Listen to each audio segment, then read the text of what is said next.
आदरणीय दर्शकों, शिक्षक गण एवं मेरे प्रिय साथियों, आज हम आपके सामने लेकर आ रहे हैं एक अनोखा, ज्ञान से भरपूर और मनोरंजन से भरा आयुर्वेदिक नाटक। तो आइए, हंसते हंसते सीखिए, गाते गाते समझिए और झूमते हुए अनुभव कीजिए चरक संहिता की कलातीत चिकित्सा परंपरा को। अब ज्यादा देर न करते हुए आपका स्वागत करते हैं इस पंचकर्म पूर्ण, तक्रमय और घृतरस से भरे गृहिणी चिकित्सा नाटक में, जहां हास्य भी होगा, गूढ़ ज्ञान भी होगा और अंत में होगा गृहिणी का नाश और अग्नि की जीत। पेश है गृहिणी का तांडव और आयुर्वेद की ठोकर। लेकिन इसके पहले चरक संहिता के बारे में जानकारी लेते हैं। चरक संहिता में 8 स्थान है। पहला स्थान सूत्र स्थान। यह भूमिका है जहां आयुर्वेद के मूल सिद्धांत, दिनचर्या, ऋतुचर्या, आहार, रोग की पहचान और चिकित्सक का आचरण बताया गया है। निदान स्थान। रोग की जड़। रोग कैसे उत्पन्न होते हैं, उनके लक्षण, पूर्व लक्षण, कारण और विकास क्रम सब कुछ यहाँ बताया गया है। विमान स्थान। विशेष ज्ञान।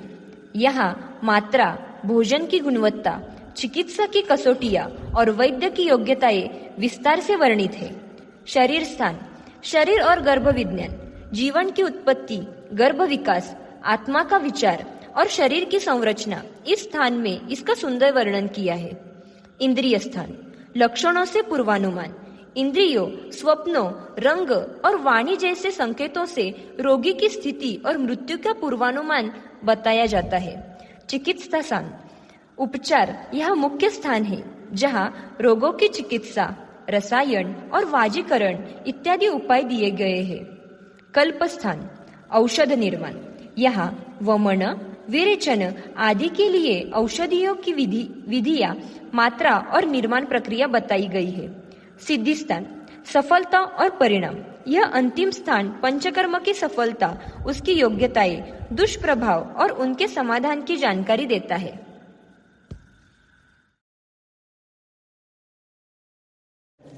नमस्कार, मैं हूं एक गैस्ट्रोएंटरोलॉजिस्ट, एक आधुनिक पद्धति से प्रशिक्षित चिकित्सक। अब तक मैंने अनगिनत पेट से जुड़ी बीमारियों का इलाज किया है, acidity, ulcer, irritable bowel syndrome और आदि। मेरे पास मशीनें हैं, मॉडर्न दवाइयाँ हैं, रिपोर्ट्स है, लेकिन कहीं ना कहीं एक जिज्ञासा अभी भी मन में है। क्या सचमुच आयुर्वेद में कुछ ऐसा है जो मैं नहीं जानता? क्या सच में चरक संहिता में छुपा है एक ऐसा रहस्य जो पेट की तकलीफों का जड़ से समाधान कर सके?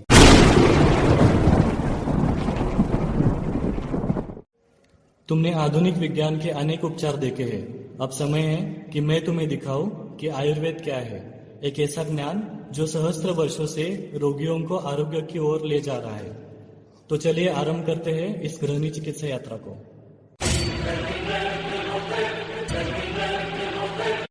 यद ब्रह्मांडे तत् पिंडे, यद पिंडे तत् ब्रह्मांडे।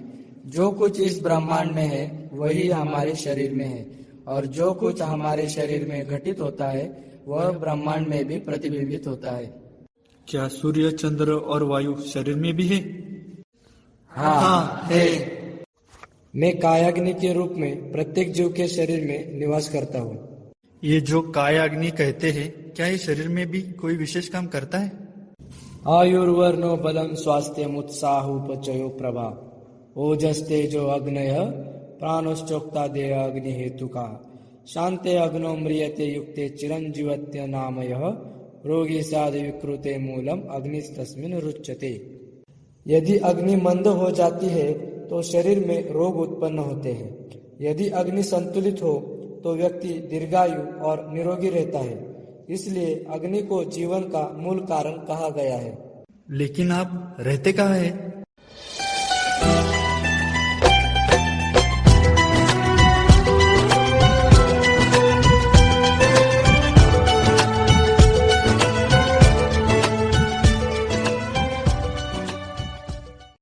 अच्छा, अब समझ में आया कि अग्नि गृहिणी में निवास करती है। लेकिन मेरा एक सवाल है, तुम गृहिणी में रह के करते क्या हो? मनुष्य जो भी आहार लेता है, मैं उस पर पाचन क्रिया करके 3 प्रकार की अवस्थाओं को जन्म देती हूँ।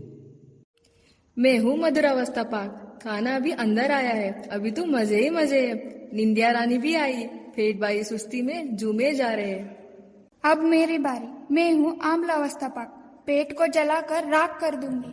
अब आया असली गेम चेंजर। मैं हूँ कटु विपाक, कड़वी सच्चाई की तरह आती हूँ और गैस छोड़कर जाती हूँ।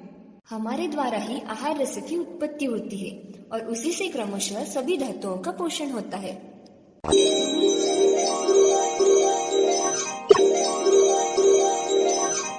रस ही वह मूल जल है जो जीवन की पहली तरंग चलाता है, जैसे धरती पर पहली वर्षा।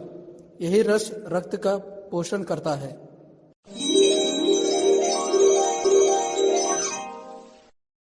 रक्त वह अग्नि है जो हर कोशिका में ऊर्जा की चिंगारी भरता है। यही है जीवन का प्रवाह।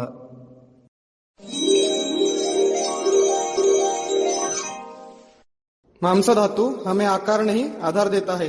यह शरीर की स्थिरता और बल की पहचान है।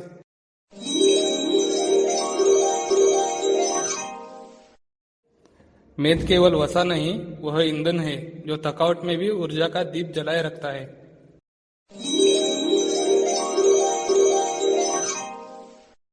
अस्थियां सिर्फ डांस नहीं, आत्मबल की नींव है। यह हमें कड़ा रखती है जीवन की हर लड़ाई में।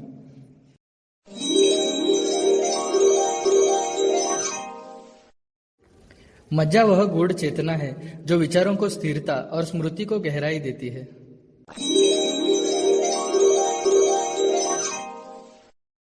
शरीर के सारे धातुओं का बॉस शुक्र धातु। जब शरीर बोले अब और नहीं भाई, तब शुक्र बोले मैं हूं ना। सिर्फ संतान का आधार नहीं, यह है एनर्जी का असली पावर बैंक।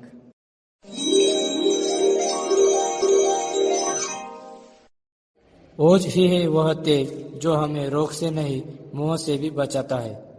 जन्मों के साथ ही हम साथ साथ हैं। जन्मों के साथ ही हम साथ साथ हैं। मेरे प्यारे बच्चों, भोजन का समय हो गया है, आ जाओ, मैं गर्मा गर्म खाना परोस रही हूँ। खाती है धीरे, चबाती है 100 बार, एक कौर पे चल रहा है आधा बाजार। न ज्यादा न कम, ये है टाइम की रानी। 3 बेल बजाते ही प्लेट में दिखे बिरयानी। अरे भाई, एक दिन खाना डाइजेस्ट होता है, दूसरे दिन पेट फूल जाता है। मैं क्या करूं? मैं खुद कंफ्यूज हूं, मैं कब काम करता हूं। यो सुनो भाई, अब सीन है टाइट। आया तीक्ष्ण अग्नि विद डाइजेशन फाइट। बचपन में अगर अग्नि कमजोर रह गई तो पूरी जिंदगी शरीर कमजोर रहेगा। यही तो डर सताता है मुझे दिन रात। नमस्ते माताजी, कहिए क्या समस्या है? डॉक्टर साहब, मेरे ये 4 बच्चे अग्नि का रूप है, लेकिन चारों के चक्कर में मेरा पेट जल रहा है। ये मंदाग्नि है, खा रहा है या गिन रहा है दाने समझ नहीं आता। ये तीक्ष्णाग्नि खाना देखता है और सीधा तंदूरी ढूंढता है। ये विश्वमाग्नि कभी भूखा मर रहा होता है, कभी मुंह फेर लेता है। और समाग्नि, इस पर मुझे गर्व है, ना ज्यादा ना कम, बस सही समय पे खाता है। माँ जी, चिंता मत कीजिए, आपने सही समय पर परामर्श लिया है। आपके बच्चों को जो कष्ट हो रहा है वह गृहिणी दोष की आम अवस्था हो सकती है। आम अवस्था? ये क्या होता है वैद्य जी?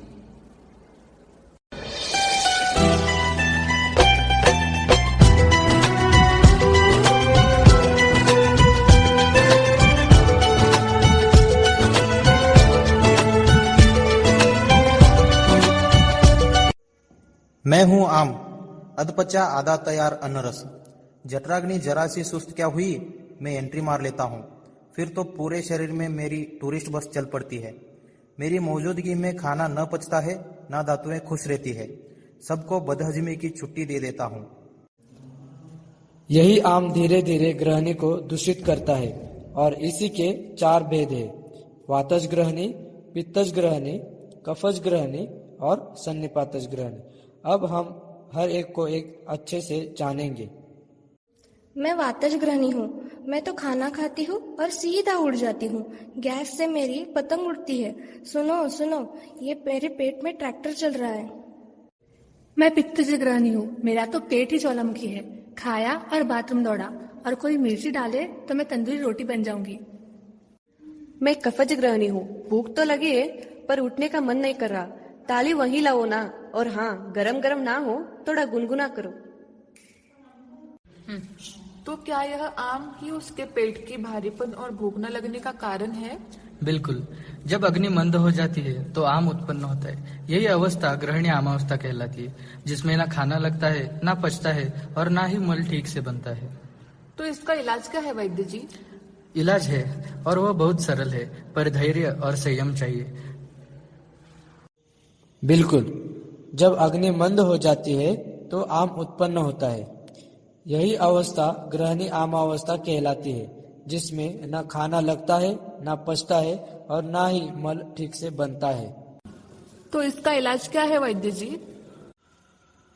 इलाज है और वो बहुत सरल है, पर धैर्य और संयम चाहिए। चलिए अब आपको मैं एक चिकित्सा बताता हूँ। जब पाचन हो मंद और मल हो ढीला, तक्र को बुलाओ, वो काम करेगा पूरा। अजवाइन, सेंधव, हिंग डालो प्यार से, ग्रहणी भागेगी पाचन के त्योहार से। पंचकोल की टोली आई, गृहिणी को रोना आया, तक्र ने भी साथ निभाया, अब पेट ने ढंग से गाया। मैं छोटी हूँ पर असरदार हूँ, दीपक की तरह अग्नि जगाऊं। मैं मूल हूँ, जड़ से काम करती हूँ, पाचन की असली दोस्त। मुझे मत अंडर एस्टिमेट करना, मैं तो अग्नि की बाइक हूँ, एकदम फुल स्पीड।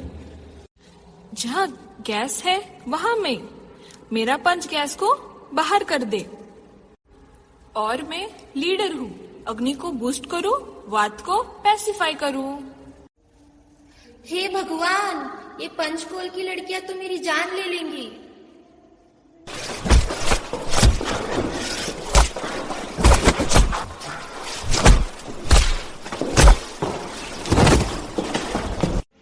कहाँ है वो गृहिणी जिसने मुझे हेवी बोलकर ठुकराया? स्निग्धता लेके आई हूँ मैं, गृहिणी भगाने वाली, अग्नि को जलाने वाली, मल को जगाने वाली। शूल को भगाऊंगी, दाह को बुझाऊंगी, चरक संहिता वाली असली रानी हूँ मैं।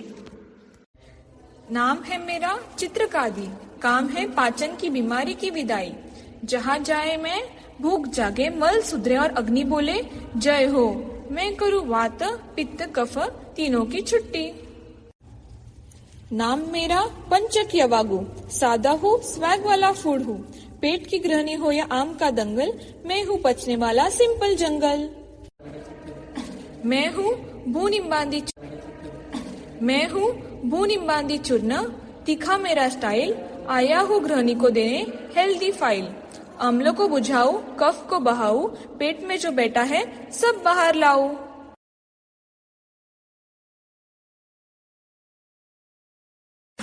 जब लाइफ हो आउट ऑफ कंट्रोल, होठों को करके गोल, होठों को करके गोल, सीटी बजा के बोल। लाइफ हो आउट ऑफ कंट्रोल, होठों को करके गोल, होठों को करके गोल, सीटी बजा के बोल। मुर्गी क्या जाने अंडे का क्या होगा, अरे लाइफ मिलेगी या तवे पे फ्राई होगा। कोई न जाने अपना फ्यूचर क्या होगा। होठ घुमा, सीढ़ी बजा के बोल भैया ऑरेंज मैन, अरे भैया ऑरेंज मैन, अरे चाचू ऑरेंज मैन, अरे भैया ऑरेंज मैन।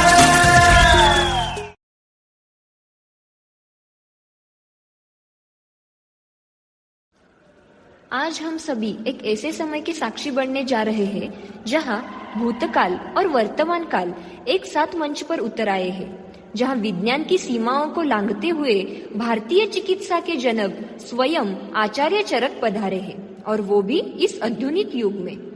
जी हाँ, अब वो घोड़े पर नहीं, फ्लाइट पकड़ कर आए हैं, और उनके पास अब ताड़पत्र नहीं बल्कि आईपैड है।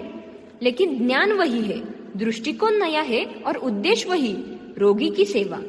तो आइए तालियां बजाकर स्वागत करते हैं इस अद्भुत यात्रा का, इस अद्भुत विचारधारा का, जहां चरक फिर से लौटे हैं रोगों को नहीं, रोगी को समझाने।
गुरुदेव, अब हमें स्पष्ट रूप से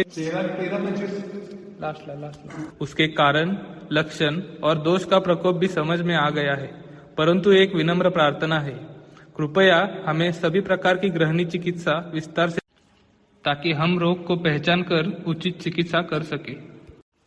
स्नेहनम स्वेदनम शुद्धिर्लंघनम दीपनम च यत् चूर्णानि लवणक्षार मध्वारिष्ट सुरासवा विविधास्त क्रयोगाक्ष दीपनानाम च सर्पिशाम ग्रहणी रोगी भी सेव्याः। ग्रहणी रोग से पीड़ित रोगियों के लिए स्नेहन, स्वेदन, शोधन, लंघन, दीपन, चूर्ण, लवण, क्षार, मध्वारिष्ट, सुरा, आसव अनेक प्रकार के तकरों का प्रयोग और जाठराग्नि को प्रदीप्त करने वाले घृतों का प्रयोग करना चाहिए। गुरुदेव, ये हो गई सामान्य चिकित्सा। क्या आप हमें वातज, पित्तज, कफज और सन्निपातज व्याधियों की चिकित्सा बता सकते हैं? ज्ञात्वा तु परिपक्व आमं मारुत ग्रहणी गदम दीपनी ययुक्तम सर्पी पायेत अल्पशो भिषक। अर्थात इस प्रकार उपर्युक्त उपायों द्वारा जब वातजन्य ग्रहणी रोग में आमदोष का पाचन हो जाए, तब वैद्य को चाहिए कि दीपनीय द्रव्यों से सिद्ध किया हुआ घृत अथवा घृत में दीपनीय द्रव्यों का चूर्ण मिलाकर पिलाना चाहिए। स्वस्थानगतम उत्क्लिष्टम अग्नि निर्वापकम भिषक पित्तम ज्ञात्वा विरेकेण निर्हरेद वमनेन वा अविदाहि भिरन्नैश्च लघुभिस्तिक्त संयुक्ते जांगलानां रसेर्यूषे मुद्गादीनां खडेरपि दाढिमामले ससर्पिष्के दीपनाग्रहै संयुक्ते तस्याग्नि दीपये चूर्णे सर्पिर्भिश्चापि तिक्तके। अर्थात पित्त अपने स्थान में उपस्थित हो, उसमें उत्क्लेश हो रहा हो तथा बड़ा हुआ पित्त जाठराग्नि को नष्ट कर रहा हो, यह बात जानकर पित्तज ग्रहणी में पित्त को विरेचन द्वारा और वमन द्वारा निकालना चाहिए तथा विदाह न उत्पन्न करने वाले लघु अन्न के द्वारा सिद्ध आहार में तिक्त रस वाले द्रव्यों को मिलाकर जांगल पशु पक्षियों के मांस रस अथवा मूंग, मसूर आदि के यूष से या खड़े यूष से अथवा दीपन और ग्राही औषधि तथा घृत मिलाकर खट्टे अनार रस से भोजन करना चाहिए अथवा कुष्ठाधिकार में बताए गए तिक्त घृत के प्रयोग से या दीपनीय द्रव्यों के चूर्णों के प्रयोग से जाठराग्नि को प्रदीप्त करना चाहिए। ग्रहण्या श्लेष्म दुष्टायाम वमितस्य यथाविधि कट्वाम्ल लवण क्षारे स्तिक्तेश्चाग्नि विवर्धयत। अर्थात कफ से दुष्ट ग्रहणी के दूषित हो जाने पर विधि पूर्वक वमन करा देने के बाद कटु, आम्ल, लवण, क्षार एवं तिक्त द्रव्यों का प्रयोग कर अग्नि को प्रदीप्त करना चाहिए। गुरुदेव, आपने इस अध्याय में 4 प्रकार की अग्नियों का वर्णन किया है, जिसमें समाग्नि स्वास्थ्य का कारण होती है, जबकि मंदाग्नि और विषमाग्नि ग्रहणी रोग का कारण बनती है। परंतु कृपया बताइए, तीक्ष्णाग्नि से कौन सा विकार उत्पन्न होता है? तीक्ष्णाग्नि ग्रहणी रोग का प्रधान रूप से कारण नहीं होती, पर बार बार भोजन करने से ग्रहणी कला को अधिक कार्य करना पड़ता है। इससे ग्रहणी कला की विकृति अवश्य हो जाती है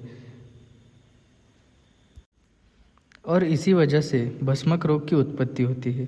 इसमें रोगी बराबर भूख से पीड़ित रहता है। यदि उसे भोजन ना दिया जाए तो बहुत ही व्याकुल हो जाता है। भोजन करने पर भी वह प्रतिदिन क्षीण होता रहता है।